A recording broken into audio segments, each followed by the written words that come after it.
કાંકરેજ તાલુકાના કુવારવા ખાતે હાઈવે પર આવેલ બ્રહ્માણી જીનિંગ ખાતે માલધારી સમાજને મીટિંગ યોજાઈ. પાટણ લોકસભાના ઉમેદવાર શ્રી ભરતસિંહ ડાભીના સમર્થનમાં કાંકરેજ તાલુકાના માલધારી સમાજના આગેવાનો મોટી સંખ્યામાં ઉપસ્થિત રહ્યા અને ભાજપને સમર્થન કર્યું. જેમાં ઉપસ્થિત રાજ્યસભાના સાંસદ શ્રી બાબુભાઈ દેસાઈ, બનાસકાંઠાના પ્રમુખ શ્રી કીર્તિસિંહ વાઘેલા સાહેબ, ધાનેરાના ધારાસભ્ય માવજીભાઈ દેસાઈ, ડીસાના પૂર્વ ધારાસભ્ય અને એપીએમસી માર્કેટના ચેરમેન શ્રી ગોવાભાઈ દેસાઈ તેમજ ઈશ્વરભાઈ ખટાણા ખીમાણા તથા ભારતસિંહ ભટ્ટેસરિયા તથા દેસાઈ અમૃતભાઈ રામાભાઈ, તાલુકા સંઘ કાંકરેજ ચેરમેન તથા અમીભાઈ દેસાઈ, પૂર્વ તાલુકા મંત્રી કાંકરેજ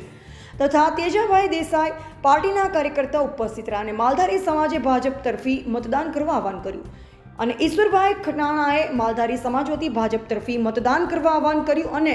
અમારો માલધારી સમાજ 100% ભાજપ સાથે છે તેઓ મીડિયા સમક્ષ બોલ્યા અને દરેક માલધારી સમાજે ભાજપને જીતાડવા આહવાન કર્યું હતું. અહેવાલ જયંતિભાઈ ઠક્કર, સિહોરી, કાંકરેજ.